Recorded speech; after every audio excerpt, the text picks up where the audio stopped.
Why was everyone staring at her like she didn't belong? The heat at Yuma Proving Ground wasn't just uncomfortable. It was hostile.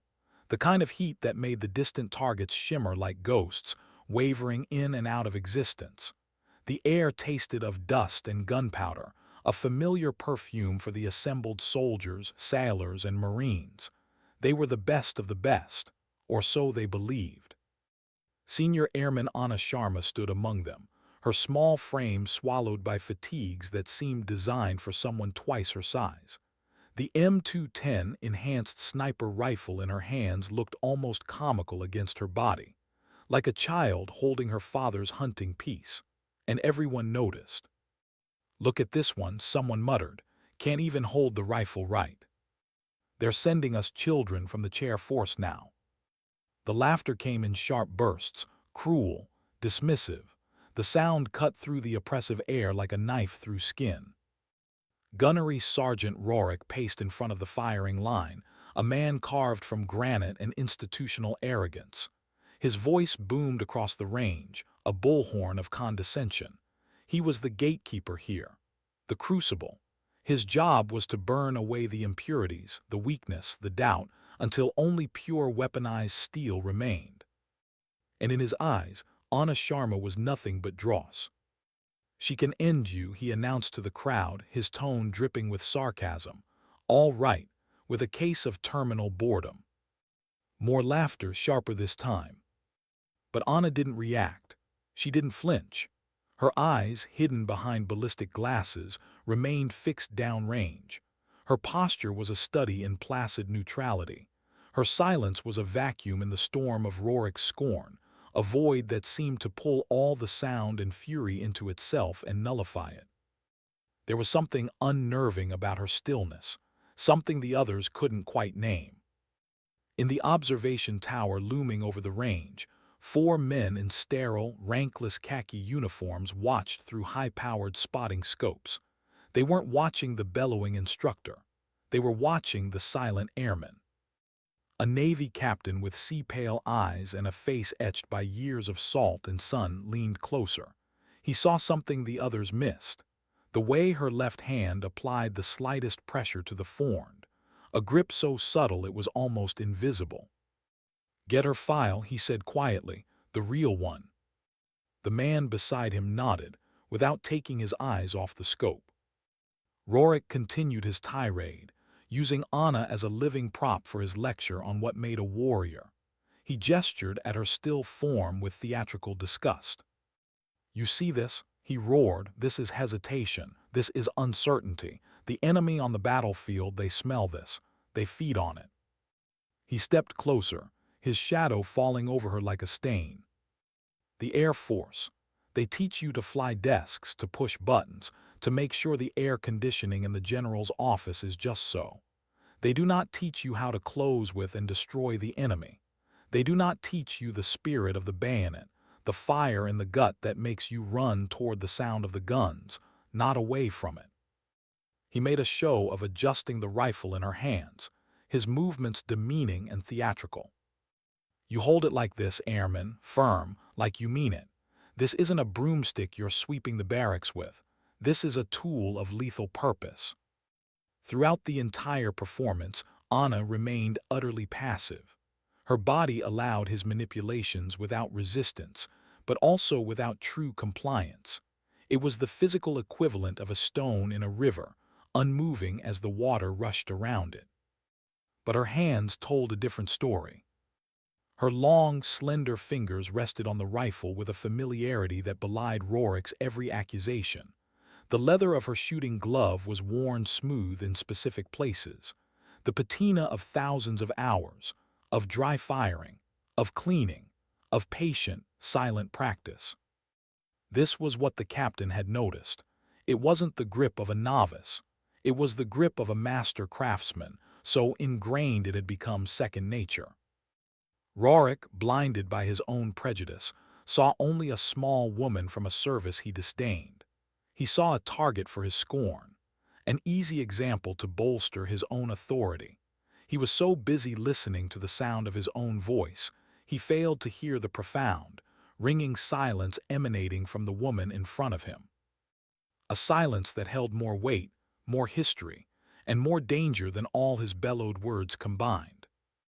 The other trainees kept their heads down.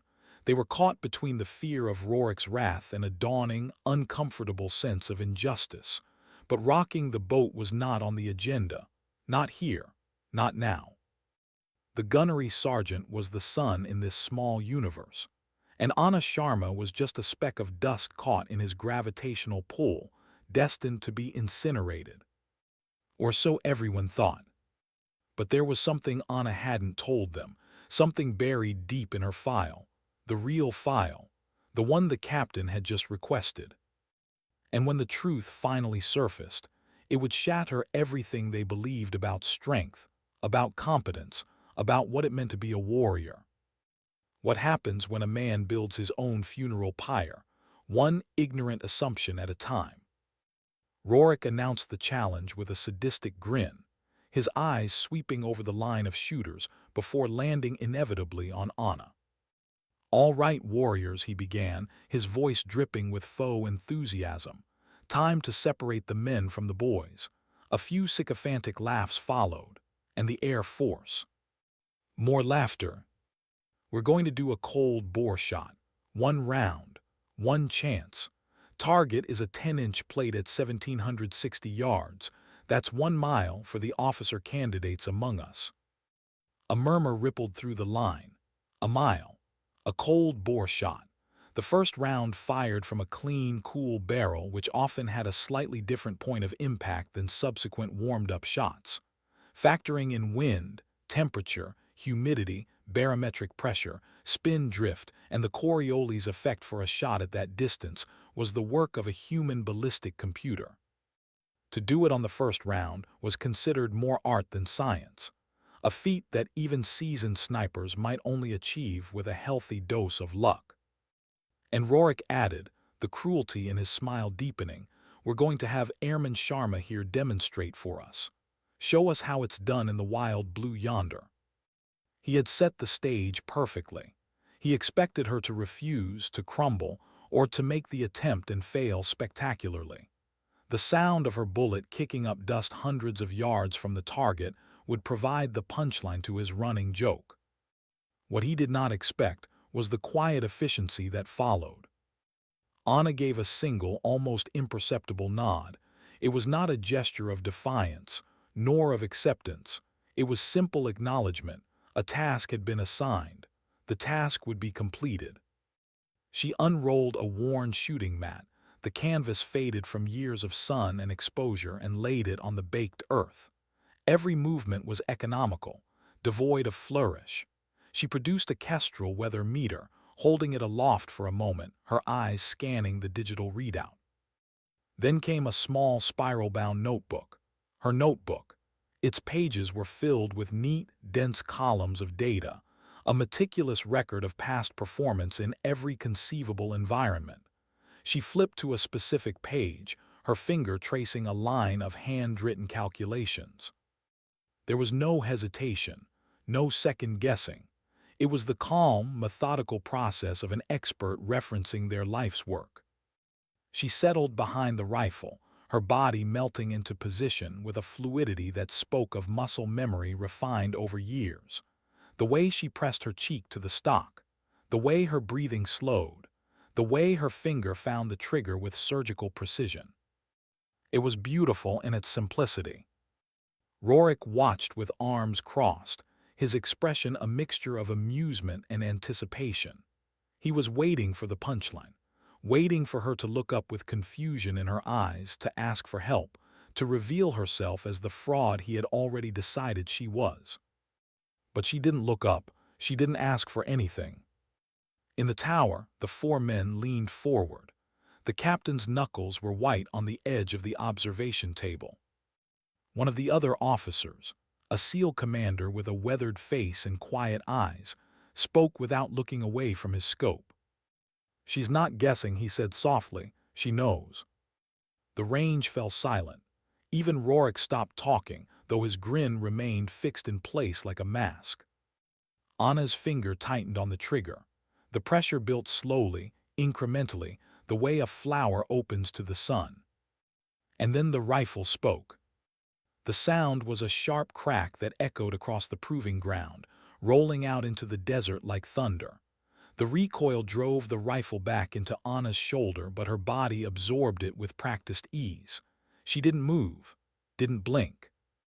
Downrange, a small cloud of dust erupted from the berm behind the target. For a moment, everyone assumed she had missed. But then the spotter called out, his voice uncertain. "Hit center mass." The words hung in the air like smoke. Rorick's grin faltered, just slightly, just enough. "Probably a fluke," he said, his voice a little too loud. "Wind must have shifted. Let's see her do it again." Anna didn't respond. She simply cycled the bolt with smooth precision, the brass casing arcing through the air and landing on the mat beside her with a soft clink. She settled back into position, her breathing slowing once more. The second shot came faster. Another crack, another perfect hole. "Hit same place." The laughter had stopped now. The other trainees watched in silence, their expressions shifting from amusement to confusion to something that looked almost like fear. Rorick's jaw tightened, his hands clenched into fists at his sides. Again he barked. Anna complied. No emotion, no pride, just the mechanical repetition of a process she had performed thousands of times before. Third shot hit. Fourth shot hit. Fifth shot hit. By the time she finished, there was no sound on the range except the wind and the distant hum of generators. Anna rose from the mat with the same quiet efficiency she had displayed throughout. She didn't celebrate, didn't gloat. She simply began breaking down the rifle, her movements as calm and measured as they had been before she fired a single round. In the tower, one of the SEAL commanders spoke into a radio. "Send the file down," he said, "and get me transport. We're bringing her in." The captain turned to the others, his expression grave. "Gentlemen," he said quietly, "we just watched a legend being born, and we almost let that arrogant fool destroy her before she even got started." On the firing line, Rorick stood frozen. His face had gone pale beneath his tan. He stared at Anna as if seeing her for the first time, and in a way he was.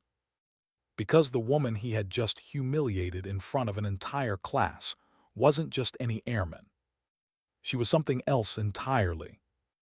And the file that was about to land in the captain's hands would prove it. How do you explain the unexplainable to men who built their careers on certainty? The file was thin, classified, the kind of document that didn't exist in official databases, only in locked safes and encrypted servers. When the captain opened it, his expression didn't change, but his eyes told a different story. He read in silence. Then he passed it to the SEAL commander beside him. One by one, the 4 men in the tower absorbed the information, and one by one, their faces hardened with a cold, focused anger. Senior Airman Anna Sharma, Air Force Special Operations Command, Combat Controller Support, Embedded Sniper, 37 confirmed kills across 4 deployments.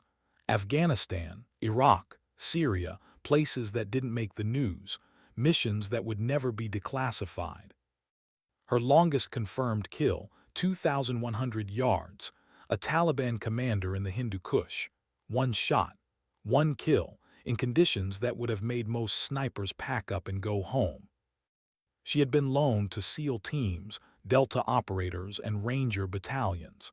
She had worked with the best of the best, and every single after-action report said the same thing. Professional, reliable, lethal. The captain closed the file and looked down at the range. Anna was calmly cleaning her rifle, her movements deliberate and unhurried. Rorick stood a few feet away, still frozen, still trying to process what had just happened.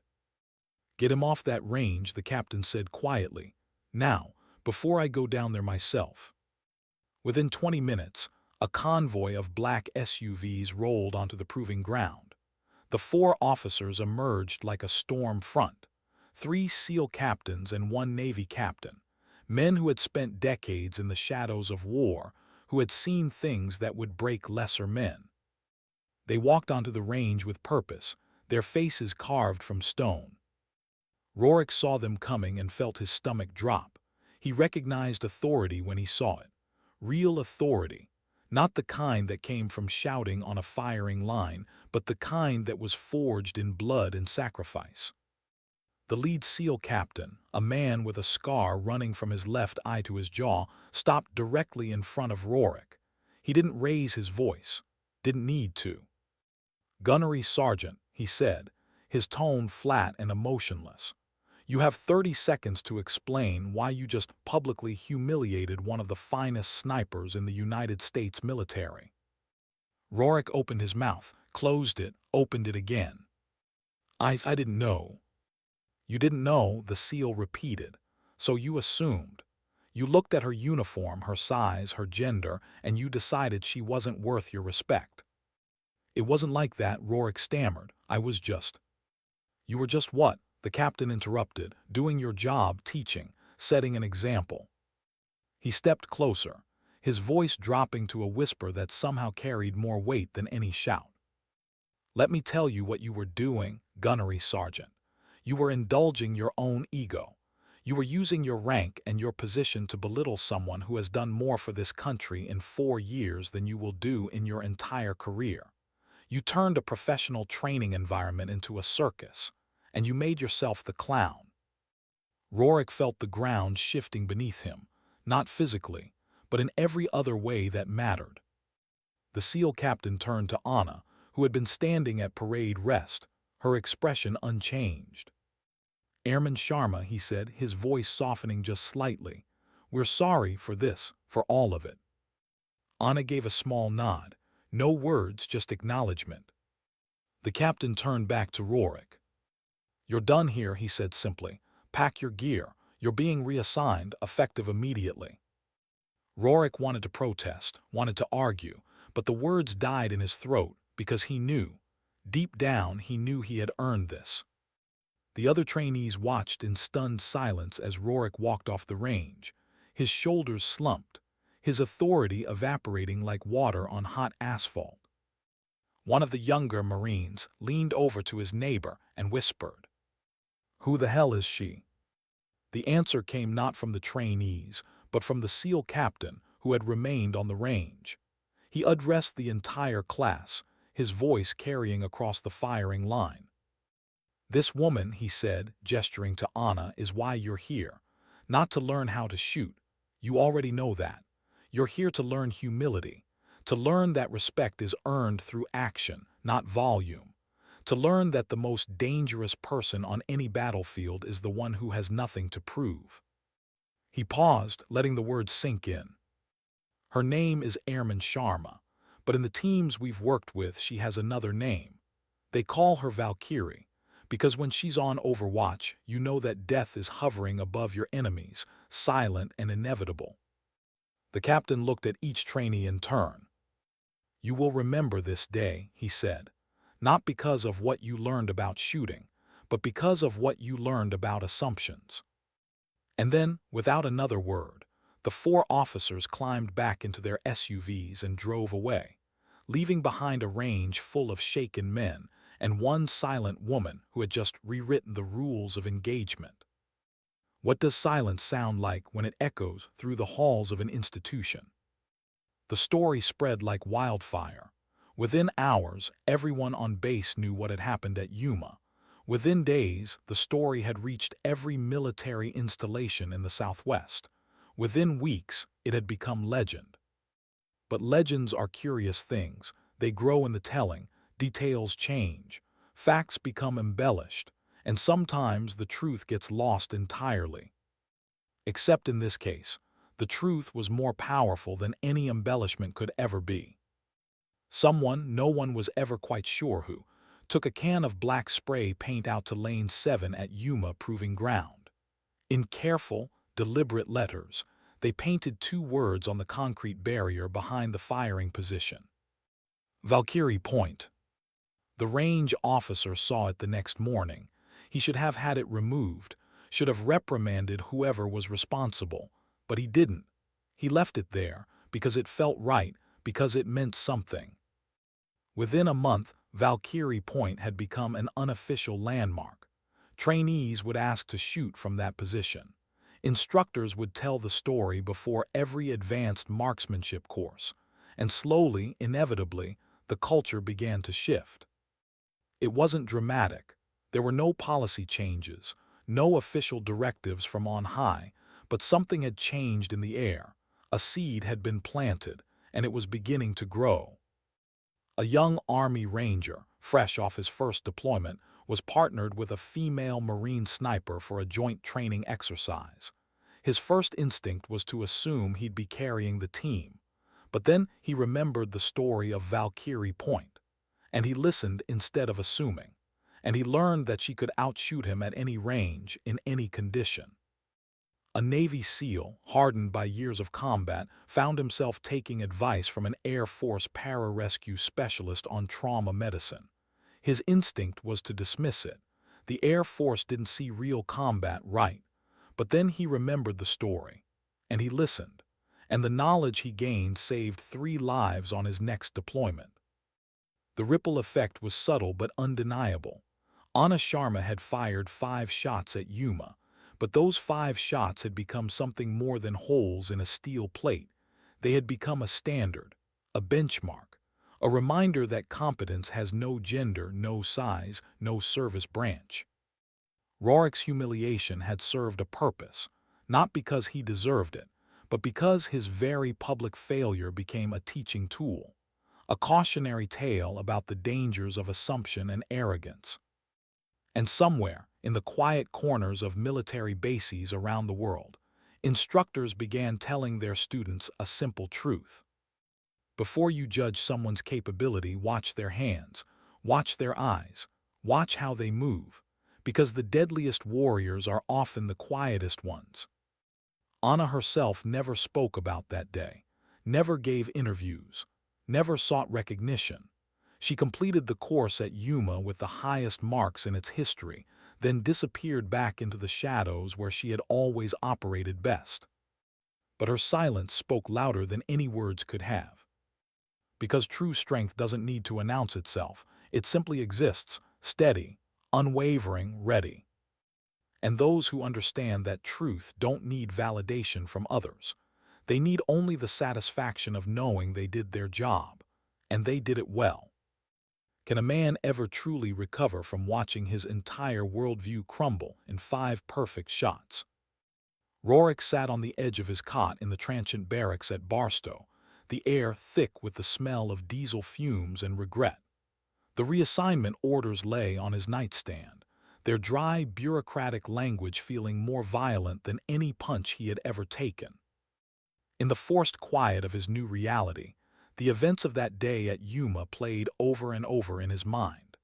The memory was a relentless grinding stone, polishing away the sharp edges of his anger, leaving only the smooth, heavy weight of his own foolishness. He remembered her silence. At the time, he had interpreted it as weakness, as fear, as the timid deference of a subordinate overwhelmed by his authority. Now he understood. It was not the silence of the weak. It was the silence of the mountain, which does not need to announce its presence to the climber. It was the silence of the deep ocean, which does not need to explain its power to the fisherman on the surface. Her calm had been a cage, not for her but for him. She had given him all the room he needed to build his own scaffold, to tie his own noose, to kick the chair out from under himself. He had walked into her world, a world of unimaginable pressure and consequence, and had behaved like a child banging pots and pans in a library. Rorik picked up a dog-eared copy of the Marine Corps Marksmanship Manual, the very book he had used to justify his own expertise. He flipped through the pages, seeing them now with new eyes. The complex charts, the dense paragraphs on atmospheric effects, the intricate diagrams of bullet trajectory. He had known these pages by heart, had taught them, preached them, but he had only ever understood the words, the black ink on white page. He had never understood the spirit behind them. the silent monastic devotion required to truly master the craft. Anna had embodied that spirit. She had lived and breathed the doctrine until it was a part of her soul, while he had merely shouted it. A profound, soul-crushing humility washed over him. He, Gunnery Sergeant Rorik, the self-proclaimed forge of warriors, was the one who had been a child. He had mistaken his rank for knowledge, his volume for authority, his prejudice for wisdom. The lesson she had taught him was brutal, but it was pure. True strength did not need to advertise. True competence was its own proof. In a moment of clarity, he understood that he had not been defeated by a person. He had been defeated by a standard of professionalism so high he hadn't even been able to recognize it when it was standing right in front of him. He thought about the trainees who had witnessed his downfall. He hoped they had learned the lesson he had been forced to swallow. He hoped they would remember her silence more than his shouting. That, he realized, would be his only legacy now, to serve as the negative example in the legend of Valkyrie Point. The thought brought him no comfort, but it did bring a sliver of understanding. He had been a gatekeeper, and he had met the person who held the master key to every gate. His humiliation was the price of that education. And perhaps, in some small way, it would prevent the next instructor from making the same mistake. Perhaps the story of his failure would save someone else from the same crushing lesson. It wasn't redemption, but it was something. A purpose born from failure, a warning carved from shame. And in the end, maybe that was enough.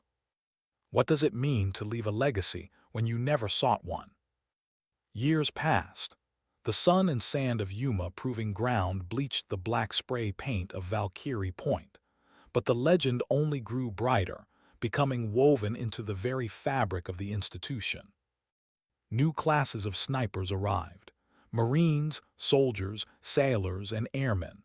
Their chests puffed out with the pride of being selected for the advanced course.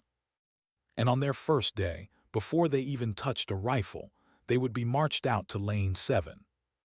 The new head instructor, a Marine Master Sergeant with a quiet demeanor and eyes that missed nothing, would have them sit on the ground. He wouldn't shout, wouldn't try to intimidate them. He would simply point to the faded lettering on the concrete barrier. Before you fire a single shot at this range, he would begin, his voice calm and steady. You need to understand the standard you will be held to. And it has nothing to do with the size of your grouping on paper. It has to do with the size of your character. He would then tell them the story, not as gossip, but as a foundational parable, a sacred text for the modern warrior. He would tell them about a loud, arrogant instructor who judged a book by its cover.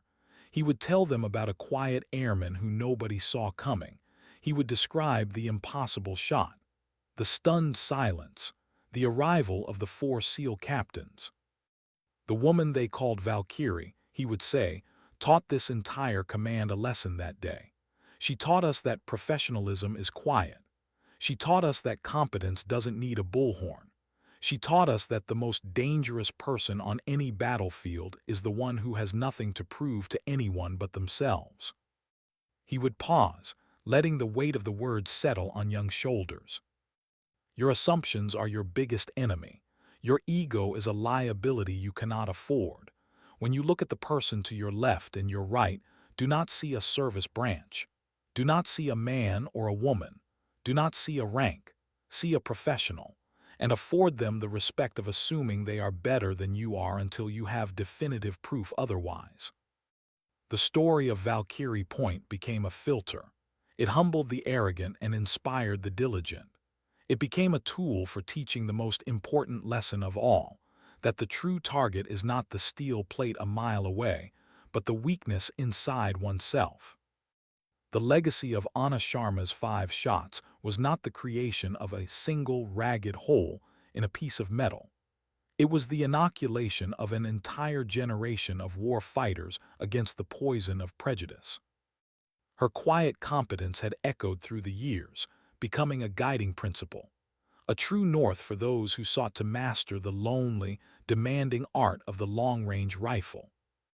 Her silence had become the institution's most eloquent lecture.